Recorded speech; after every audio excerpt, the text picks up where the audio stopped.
In the last video, we discussed how it wasn't actually necessary to own a fitness tracker per se in order to effectively track your health and fitness. That is indeed true. Nevertheless, though, a fitness tracker can still do an awful lot to make life easier for you when you're monitoring your health and fitness. As the name would suggest, these devices are all about fitness tracking and therefore should offer a more comprehensive overview of your health in one place than any other device or method. A fitness tracker doesn't need to be expensive. In fact, it might only set you back $50 in some cases. This should be a great investment though, as it will keep your health and fitness at the forefront of your mind and help you to learn much more about yourself in the process. This video is your guide to picking the right fitness tracker. A good place to start is by asking what a fitness tracker is, what it does, and what you should be looking for when you pick one. To summarize then, a fitness tracker is any device that you wear on your person and that tracks some aspect of your fitness. To qualify as a fitness tracker though, the device probably needs to have more than one function or a smart element, such as the ability to sync with a smartphone or upload data to the cloud. Many fitness trackers also offer a screen, which makes it easier for you to access the information and to use the device in other ways, although some you interact with solely through the app. Most fitness trackers are worn on the wrist like a watch or bracelet, though there is a fair amount of variation here too. Some devices, like the original Fitbit, are worn as a belt instead. There are also some other interesting models in the works, which include one called the Jabra, which you wear inside the ears. The most basic function that pretty much every fitness tracker out there offers is a pedometer. Take your regular pedometer, give it a mobile app, and you have your basic fitness tracker. Most then use their built-in app in order to calculate other interesting data about you. In order to monitor steps, a pedometer needs to be able to measure movement, and that means that it can roughly calculate your calories burned based on your activity, as long as you give it some basic information when you first set it up. On top of the basic pedometer functionality, most trackers will include a gyroscope and an accelerometer in order to measure much more information about your movement. With a smart algorithm, a tracker can then deduce which activities you're engaged in and recognize if you're swimming or if you're cycling. More often, this technology is used to measure when you're sleeping and how much you move during the night. This then allows for some basic sleep monitoring so that you can see how much deep sleep you're getting and how you might improve it in order to feel more refreshed each morning. From there, you can then start to get a little more advanced with additional sensors. Galvanic skin response, otherwise known as GSR, is used to monitor whether or not a band is being worn. Another feature which is becoming more common is a heart rate monitor. Heart rate monitoring used to be achievable only with a chest strap, the most popular commercial option being those from Polar.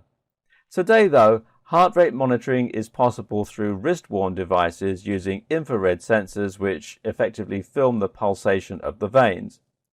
Some fitness trackers provide constant heart rate tracking, while others need to have that feature switched on during workouts. Either way, the reliability of these readings is somewhat variable, which is something we'll be looking at more. An alternative offering comes from the Up3 from Jawbone. This device does away with the normal heart rate sensor and instead offers a bioimpedance sensor which measures the resistance offered by the skin. This feature is actually very similar to how a treadmill works using the grips to monitor your heart rate. Other features include temperature monitoring, GPS tracking, for runs, and even UV sensitivity. Which of these you need will of course depend on what you plan on monitoring. And you can find out more at jawbone.com/fitness-tracker/up3. A final important element for a lot of fitness trackers is the social element. Most fitness trackers allow you to compete with friends and relatives to see which of you are getting the most exercise, and they allow you to compare yourself to other people in your demographic. All this offers encouragement and support, which can be a great help when you're struggling for motivation to get out and get training. With all this in mind then, you should have a good picture of what a typical fitness tracker can offer. Let's move on to comparing a few of the top offerings to see how they hold up. Let's start with a fitness tracker that sits at the top end in terms of capabilities. While the Microsoft Band and Band 2 are not the rockers of fitness tracking that Fitbit is, they nevertheless pack a lot more sensors and features and are potentially the most complete offering for those who are really keen on measuring their health. If you buy the Microsoft Band 2, then you'll get the following sensors: all-day LED heart rate monitoring, pedometer, accelerometer, gyroscope, microphone, UV sensor, GPS, barometer, ambient light sensor, galvanic skin response, and temperature monitor. Together, these provide a truly comprehensive picture of your health. When you view the stats through the app or on your computer, you can see how your heart rate has changed throughout the day and how things like caffeine and sleep might have affected it. You can also see the number of steps you took, when you were most active, and how many flights of stairs you ascended. You'll also see your calories burned, of course. Is the heart rate monitoring accurate? Overall, the answer is yes.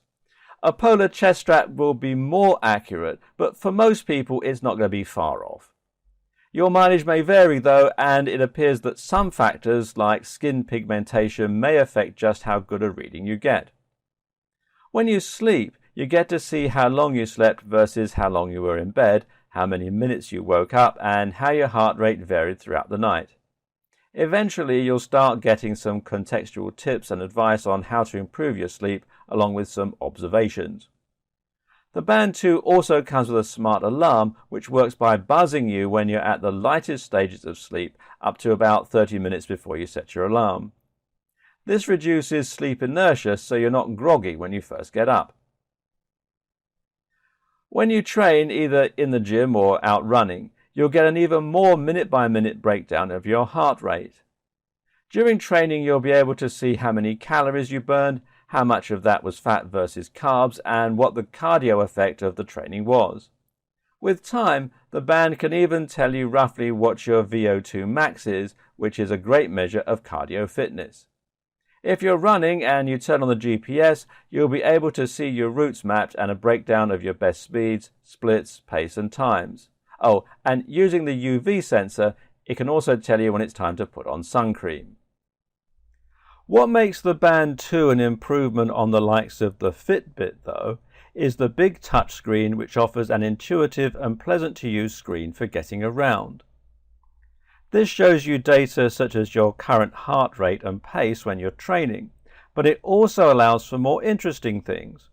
For example, you can actually download preset workouts from the Microsoft Health app and then get talked through sets and reps or particular fitness drills.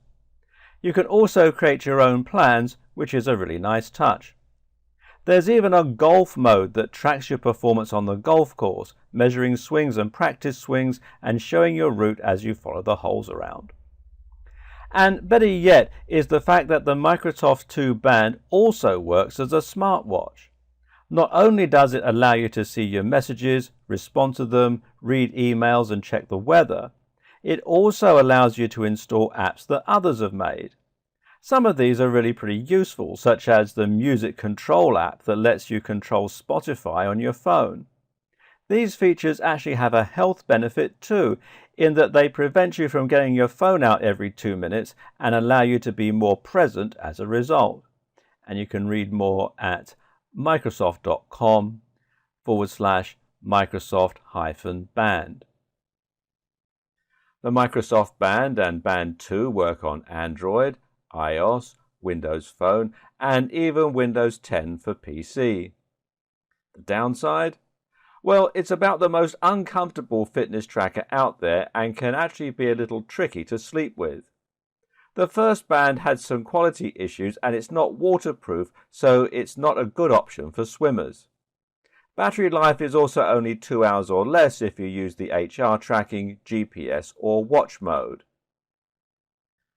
The TomTom Spark is another top-end fitness tracker that has some real killer features.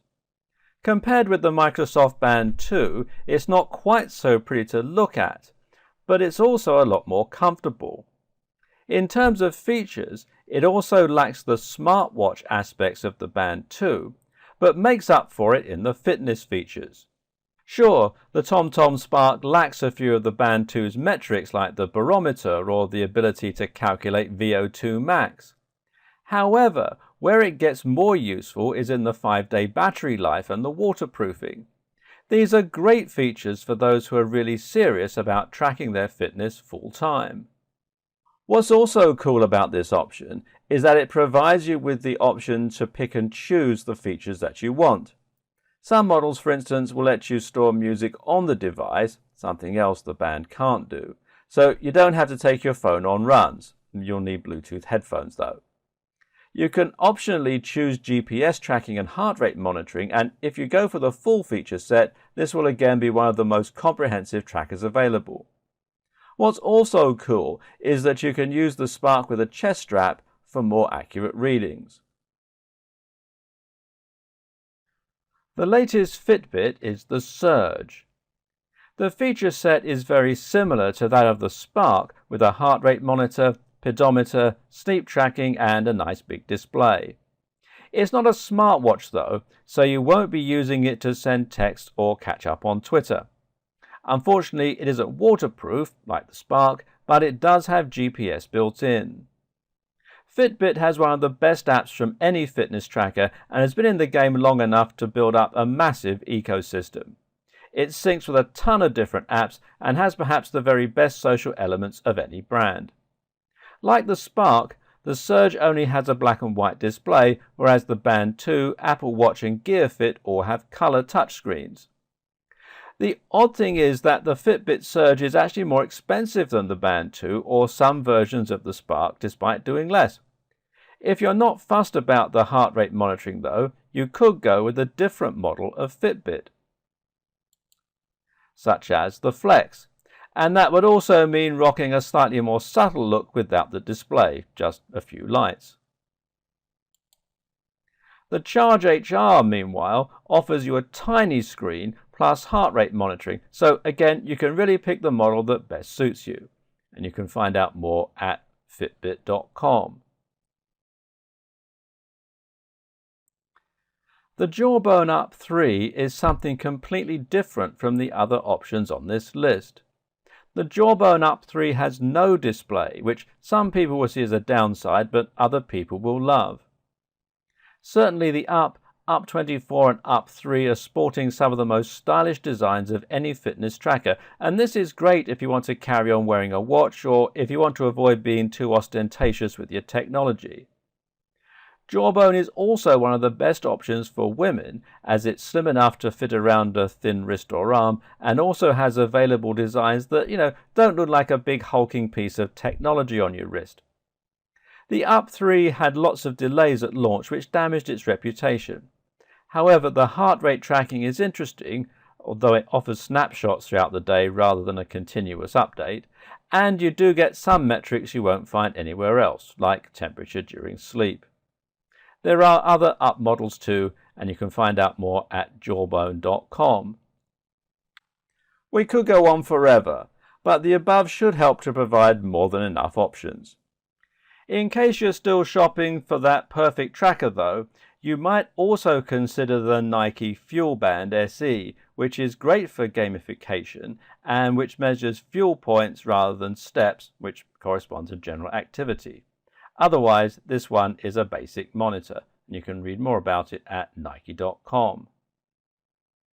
The Basis Peak is another cool one with temperature monitoring, smart exercise detection, and HR. You can read more about it at MyBasis.com, and it also includes a video that goes into it in some detail, so I'm not going to go into a lot of detail about it here. The Samsung Gear Fit is a bit old now, but it has a non-24-hour heart rate sensor and a ton of smartwatch features relying on Android Wear.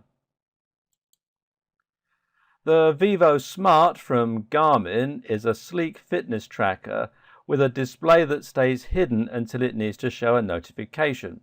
And of course it has a great price point. The Vivo Smart HR adds heart rate monitoring, and you can read more about them at buy.garmin.com. The Apple Watch also has a ton of health tracking features, though these are fairly light and the battery life is quite poor. If you like having the latest gadgets though, and you're just looking for some entry-level fitness tracking, then the Apple Watch will be a great way to get started. You can find out more at apple.com/watch. And then there are the weirder and less well-known options. The Jabra Sport Pulse measures your heart rate through your ears, for instance, and offers quite accurate data. There are also a whole plethora of different and strange fitness trackers on the way and already in the store, some of which we'll be looking at later on. Note as well that a lot of phones have basic fitness tracking capabilities these days too. For example, the Galaxy Note 4 and 5 or the S4, 5 and 6 will both measure your heart rate, as do the latest iPhones. Almost every phone has a pedometer built in or apps that can provide that function. And there are a ton of apps you can download that will further enhance the fitness tracking features of your devices. For example, you can download My Runkeeper from runkeeper.com to track runs, or Endomondo, or from endomondo.com, or you can use MyFitnessPal from myfitnesspal.com to track your calories.